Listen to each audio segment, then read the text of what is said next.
Yes, I'm here to represent Project Protect, Canadian initiative to disrupt human trafficking by way of breaking financial chains. I'd just like to start off by thanking Monsignor Sanchez Sorondo, Professor Archer, Professor Michael Downey, and Ms. Jamie Sully for having me here and Project Protect represented. I have a PowerPoint slide here with me to kind of, I will cover a lot to help along with the presentation. So to begin,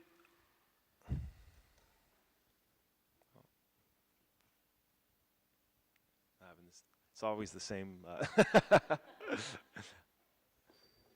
I believe it's on.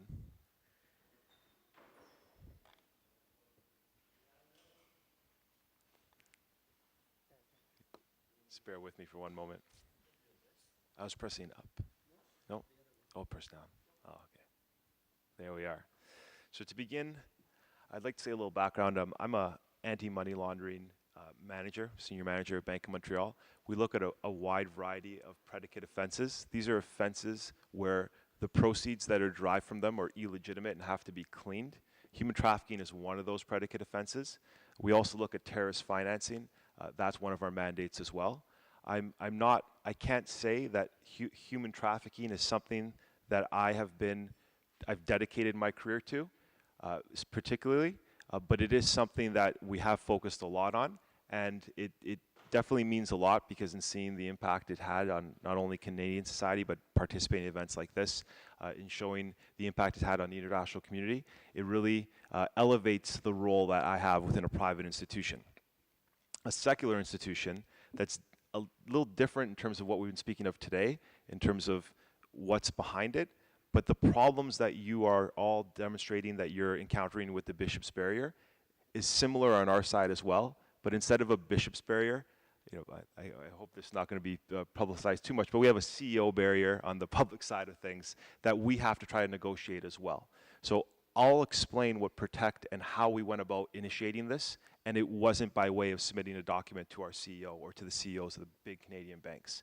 It's an internal kind of movement of action, and the action that eventually put a spotlight on those who can make a difference. So human trafficking in Canada, when we started off, when we started to discuss this, I was included in this population as well. It's macro, it's a big issue. When you say human trafficking to someone, it almost seems that there's nothing you can really do because the term that's given to it is so large in scale. It's something that is perceived to transcend borders, it's international, and it really seems to be outside of your grasp, especially if you're within an office in Toronto, Canada. But when you deconstruct this crime of others or this hidden crime, and you look at the definition, at least in the Canadian Criminal Code under human trafficking, you see that it's far more comprehensive and that it addresses things that could happen within your own borders to your own citizens, not only to those that are being moved across countries. So for the legal definition in Canada, I'm sure it's similar to around the world. It's recruiting, harboring, transporting, or controlling the movement of a person for the purpose of exploiting or exploitation. So as you can see there, that could involve just traveling down the highway as opposed to traveling on a plane from another country. This was important to set the stage for Project Protect, to start raising awareness at a very superficial level, to say that human trafficking is something that can affect your next door neighbor, not only someone who comes from another country, not that would be any less severe in the latter. One of Canada's leading newspapers, the Globe and Mail, they looked into this, and it was a result of Project Protect. Eventually we got the media involved, and in their conversations with the Royal Canadian Mounted Police, that's our federal police similar to the FBI in the United States, they found that the overwhelming majority of human trafficking cases that were investigated were Canadian. They were regarded as domestic. So this kind of gives further credence to the fact that this was, in Canada particularly, was a very big domestic problem. It may not be that case in every single country, but in our case, it was very unique. Project Protect is a public-private partnership that was founded conceptually in December 2015. It was very spontaneous in the way that it was organized. At an ACAMS meetup, this is the professional standard for anti-money laundering professionals around the world. It stands for the Association of Certified Anti-Money Laundering Specialists. at the Canadian meetup in December, a human trafficking survivor, now advocate and leader of an NGO, Timmy Nagy, spoke and to the group and shared her story. And at the end of her story, she asked, or she actually challenged the group and said, who here will help have gain support amongst the financial institutions to do more? And the gentleman on the left, Peter Warwick, stood up in front of the crowd and he said, I'll take on this challenge. That's literally how this started. So he assumed the responsibility, and there was a few RCMP officers in the crowd at that time, and they said, we'll also contribute to this, this project. But at this point in time, there was no real formation of how this was going to happen. It was just pretty much maybe a little bit of bravado on behalf of Peter's part to stand up and say, we'll do this. And he came back to the office and he said, we're going to take on human trafficking. So get to it. So we had to come up with an idea that was a zero-cost initiative, an initiative that would gain support because we know that everyone loves to hate human trafficking, but no one likes to spend any money. So even banks. So we needed a zero-cost initiative to bring people to the table, and we needed the right partners at the table to be able to make a difference. So we engaged financial institutions. We started with the top 5. There was just too many to bring in because we do have US institutions, international institutions. So we started with the top 5 Canadian banks. We do predominantly have 5 big banks in Canada. Law enforcement from the municipal, provincial, and federal level. We had representation there. Our National Financial Intelligence Unit, FINTRAC. Technology companies, NGOs, and government agencies. So the big government agency was public safety that was represented at the table as well. So we had, all in all, about 30 people at the table that represented thousands. From the onset, there was 2 goals that were established for Project Protect. The first was to raise awareness amongst the institutions that were represented, and the second was to identify transactions. Because the ultimate goal of this was to be to report transactions to FINTRAC, our financial intelligence unit. This is something that we're already mandated to do, but to focus in on the predicate offense of human trafficking, something that was largely underreported at this time, even though it was within our mandate. So it was a matter of clarifying that existing channel, clarifying the existing tools that we had to make a difference. We didn't recreate anything. So in raising awareness, what we did was we went back, we looked at adverse media, we looked at statistics, analytics, our STRs, which are suspicious transaction reports. In the US, they're referred to as SARS, suspicious activity reports. I believe in the UK they're the same. But we looked at stuff historically to understand the way that these traffickers operated in a transactional sense. Then we derived or extracted indicators that we found that were commonalities amongst the different reports that we took historically, and then we started to comprise training material, but training material that was unique to financial institutions because this is who was largely enacting this, and also to law enforcement. So we weren't victim facing. What we were doing is we were trying to elevate the level of knowledge of human trafficking in a transactional financial sense amongst bankers, law enforcement, and then the other participants there. On the identifying transactions front, which is the second goal, once the investigators were empowered, they started to identify suspicious activity more frequently, and then report, and then the reported information to FINTRAC would then be disseminated to law enforcement by way of intelligence. So this is either, if it was important enough in FINTRAC's eyes, they would send it directly. However, it would be requested. So it's a database, the way the FIUs operate around the world under the Financial Action Task Force. You can go to them like an information bank, and if you're doing an investigation, say, I'm doing an investigation to John Smith, suspected trafficker, do you have anything on this individual? Now, many law enforcement, we have great law enforcement in Canada, but many did not know that this institution even existed. Especially when you get to human trafficking, there was no real connection to why you would visit FINTRAC if you were doing a human trafficking investigation. So again, the simple clarification of those communication and existing channels really started to help as this project moved on. To help expedite these goals, there was a 4-point strategy that was put forward, and the 4-point strategy that was undertaken was that each FI would act independently, and this was one of the barriers that we saw early on.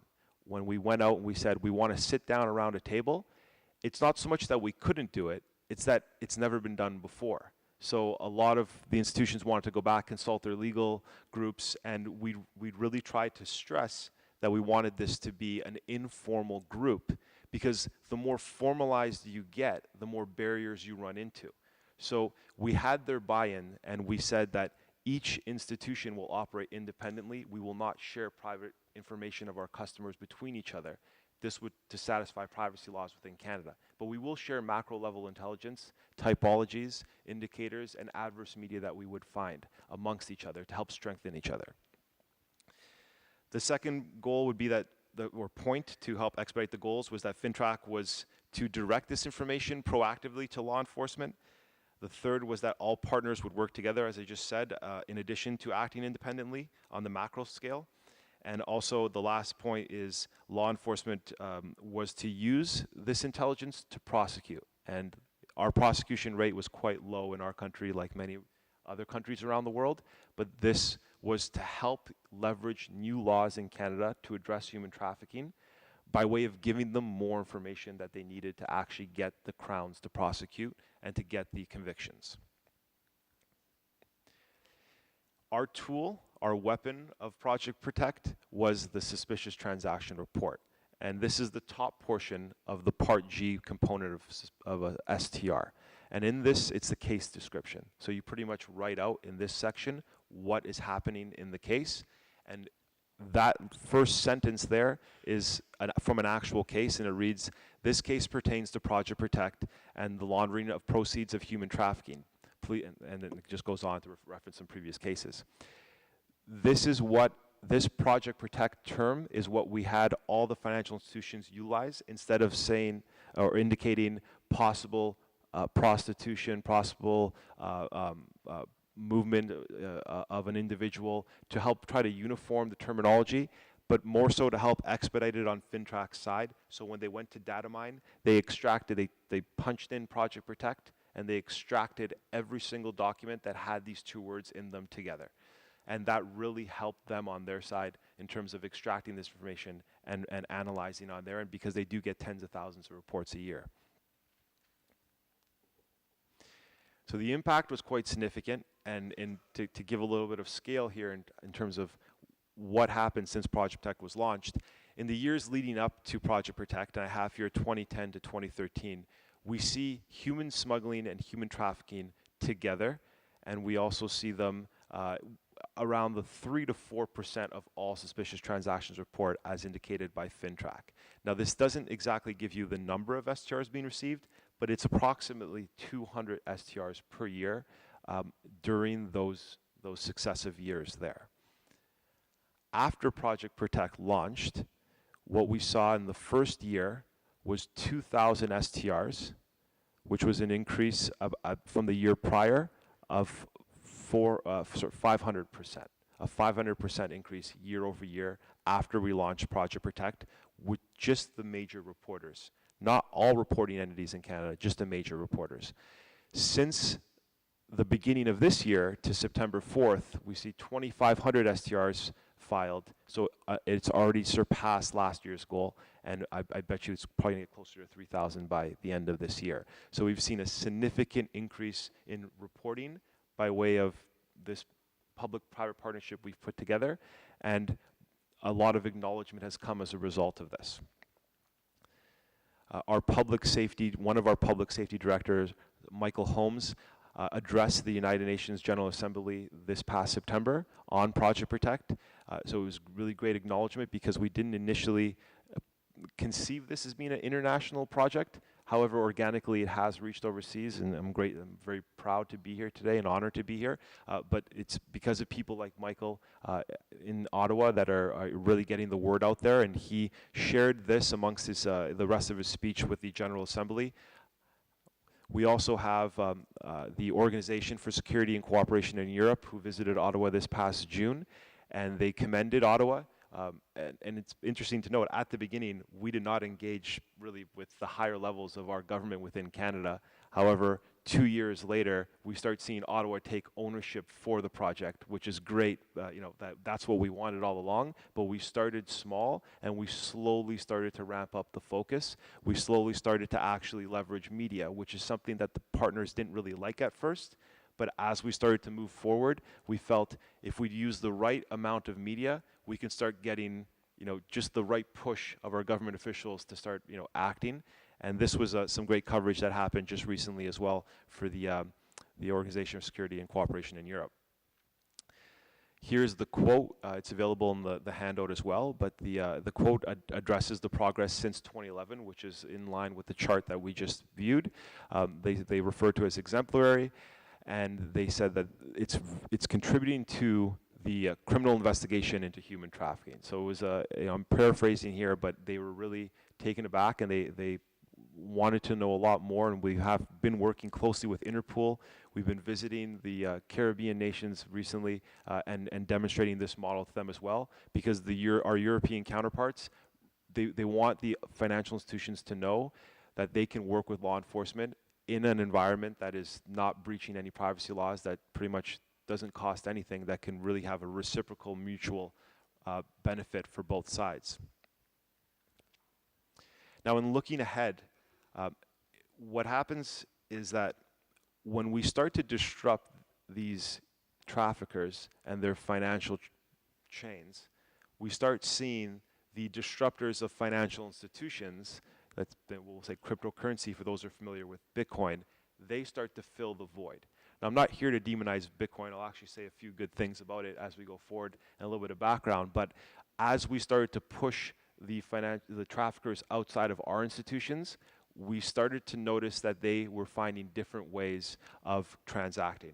And another big push for traffickers to utilize cryptocurrencies such as Bitcoin, this is a digital currency for those that, I'll get a little more into this, was when Backpage, one of the major online advertisers worldwide, was prevented, I think by way of a US injunction, from using MasterCard, Visa, or any type of credit products.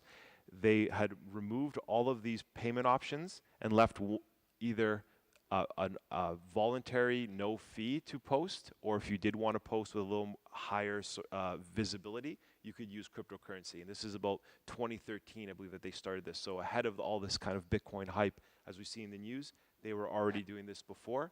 And it's made it challenging for us, because when we de-risk within the financial institution, which means when we exit a relationship to say you're a bad actor, we no longer want to transact with you, we don't stop the crime. It's not really our role to stop the crime, so it's our role to report it, but we push them out of the channels where there's much more observation into the shadows. So this is, if there's going to be a leg 3 of Project Protect 3, it would be focusing on Bitcoin and cryptocurrency and bringing new members to the table that actually have the resources and the viewpoints to look into these worlds. So to give you a little quick background, if anyone wants to know more about Bitcoin, I'm quite passionate. I've been working with Bitcoin for about 5 years now. Please reach out to me. But Bitcoin is it's a digital asset. It's a method of payment that you can use over the internet, and there's no middle party. It's just a database that people use, similar to like Excel. You download the database keeps a record of all the entries, and you can transact by way of this database being run on multiple computers. So there's a lot of benefits to this technology, but the technology is new. I don't really want to use the word nascent, but it's increasing, and law enforcement has a steep learning curve ahead of them in terms of how to get on top of this, and the traffickers know. So they're heavily involved with Bitcoin at this moment in time. How Bitcoin works, here's an infograph. Pretty much currently we have our individual who wants to send money, they go to a financial institution, then they may leverage any one of those services in between, and then it'll reach someone on the other side of the world. With Bitcoin, there's really no in between. There's just you to the other individual using the database. So it's very simple to use, and a lot of people around the world are using this, especially in places that are unbanked or underbanked. Sub-Saharan Africa, Asia, this is very popular because it's very cheap to send money from one to another. To break it, I don't mean to trivialize this or to insult your intelligence, but I'll break this down a little bit further because I know it can be a little bit difficult. You send money to another individual, and that little person in between is the person that's actually running the program, and they collect a little fee. It's a very small fee, but they help turn the gears that make the network work. So positive uses for Bitcoin is very low remittance. It can help administer charities in areas where banks had pulled out because the cost of doing business there was too great. It can help an individual that's been stigmatized or marginalized gain access to the world's economy by way of using their cell phone. It could also, its data trail can be used as an audit log, an incorruptible audit log, and as we see at the United Nations 2020 event, that you can start tracking individuals that have no documentation within blockchains that's the underlying database of Bitcoin, to say this is now the depository or the repository of all information of individuals being trafficked. So there's a lot of benefits that can come with this technology, but there's also a lot of negative uses. And as I said, law enforcement is not up to speed. Individuals are using this for, there's not many cases, but it could be used for terrorist financing, trafficking, and traffickers may be accepting this for payment at this point in time as well. However, we're not really seeing this firsthand. Good news is that there's researchers at Berkeley University, Dr. Rebecca Portnoff, who's been looking into this. She's analyzing the Bitcoin blockchain with her team, and they've actually identified many different individuals who are using this for the purpose of advertising trafficked individuals. So there is hope, and there's a lot that can be used or leveraged from the Bitcoin blockchain, and people are on the same kind of wavelength as us, but this operates outside of our walled financial institutions, but still affects us as well. So in conclusion, I know I'm over time here, what I'll say is that Project Protect was low cost. Peter Warwick, the originator, is a man of action, I would refer to him. He went out there and he knew the obstacles that were in his way, so we started small. We had the right players from the right institutions, and we slowly built from there. As it made its way higher and higher up the hierarchy, we now find our CEOs promoting the fact that their institutions contribute to Project Protect, where at the beginning they had no vantage into Project Protect. We see our federal government, our director of FINTRAC, writing a letter when he was criticized for not enacting a big enough fine on a major insurance company that was found to be transacting questionably.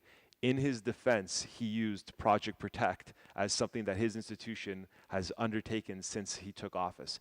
So many people start looking and reaching for this noble cause that's rooted in an existing mandate, but it didn't start at the top. It started at the bottom.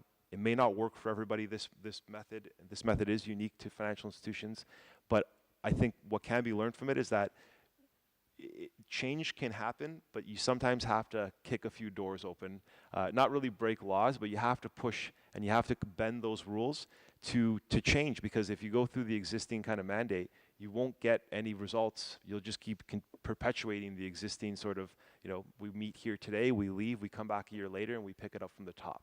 So I'd like to see the recommendations and have our discussion tomorrow. And with a bank, what I say is, for those who are charged or tasked with public safety, you're only in competition with those that are bent on undermining it.